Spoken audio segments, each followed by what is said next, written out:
அதை பார்த்தீங்கன்னா பிள்ளைங்களுக்கு வந்து உணவு தேவை இப்போ நிறையா பேர் வர்றதுனால உணவு தேவை அதிகமாக இருக்குது. அதனால நான் வந்து அதுக்கு அரிசிக்கு உதவி பண்ணுங்க சாப்பாட்டுக்கு அப்படின்னு கேட்டிருந்தேன் அந்த வீடியோவில்.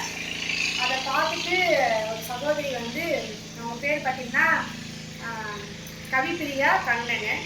அவங்க வந்து 2 தடவை ஹெல்ப் பண்ணியிருக்காங்க. அவங்க பண்ண ஹெல்ப்பில் பார்த்தீங்கன்னா இன்னைக்கு காலையில் ஒரு மூட்டை அரிசி வாங்கினோம்.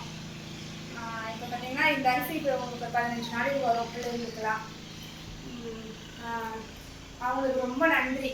என் பிள்ளைங்க சார்பாகவும் எங்கள் குடும்பத்து சார்பாகவும் ரொம்ப நன்றி. அவங்க ரொம்ப நாள் நல்லா இருக்கணும்னு நாங்கள் சாமிக்கிட்ட வேண்டிக்கிறோம். அவங்களுக்காக என் பிள்ளைங்களும் வேண்டிப்பாங்க, நாங்களும் வேண்டிக்கிறோம். இந்த உதவிக்கு மிக மிக மிக மிக பெரிய நன்றி உங்களுக்குமா.